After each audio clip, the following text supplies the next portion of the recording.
Joining me now to discuss retail in 2025 is Jan Kniffen, CEO at J. Rogers Kniffen Worldwide, a former department store executive, and that's where we're going to start, the department store landscape. The Nordstrom news maybe isn't shocking. They've been talking about this for years now, Jan. So what exactly are the implications for Nordstrom and their investors and their family? Well, I think this is great if you're the Nordstrom family, and I think if you want to restructure some of your business, you want to do it in a private environment. The families wanted to buy them out for, like you said, years. Now we see falling interest rates. We see what's going to be a more favorable environment in general for M&A, I think. And I think we'll certainly see this one get done. And you just said that I think we could see a better environment for M&A. I think we're going to see a better environment for M&A. We've got falling interest rates, and we're going to have a friendlier DOJ for retail. We may not have for tech, but we do for retail. So I certainly think that Macy's, that people have been trying to buy out since I tried to buy them out in 1988.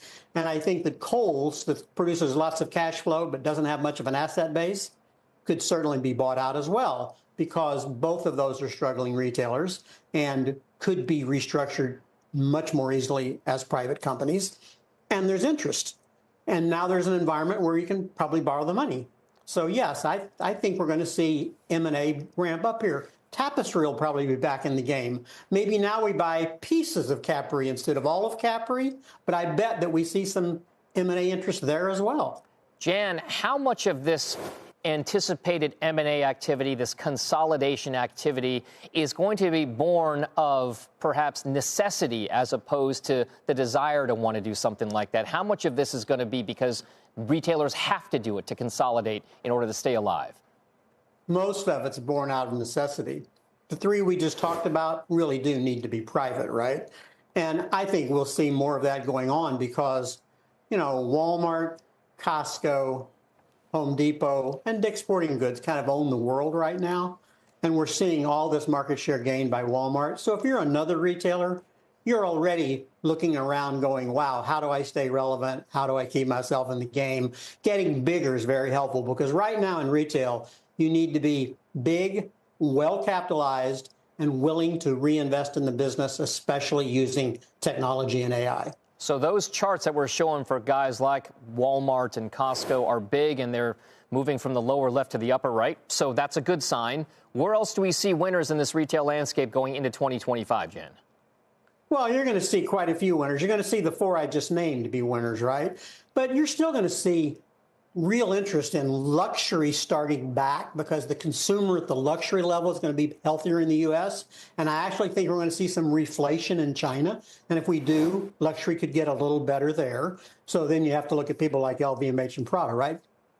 But anybody else in that luxury space. And then I think the near luxury guys, you know, like the Ralph Laurens and the Tapestries, good brands, Lululemon, Nike, for instance, they're going to be very interesting, too, because we're seeing an interest in apparel and accessories, and we're also seeing the ability of the higher-end consumer to spend, and that's just going to get better, it looks like, in 2025.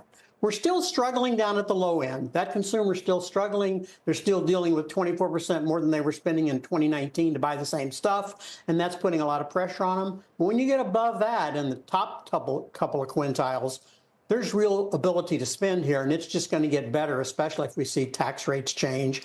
We're probably not going to see tax rates go up. So my guess is as long as jobs remain healthy here, we're going to see more value coming into real estate. People are going to be able to use home equity again. I think we're going to see strength in luxury and near luxury. All right. Now, I want to do this because we did show our viewers out there and listeners who had been paying attention on the SiriusXM. We had teased this idea of a mystery chart, a potential winner out there. I'd like to go through the story behind our mystery chart, Jen, and why you think this retailer is a winner. I don't see your mystery chart out there. Well, okay, I'm going to put it up there, and that right there is Tractor Supply. Tractor Supply is up about 25% so far year to date, but you think maybe this is a stock that could see momentum to the upside?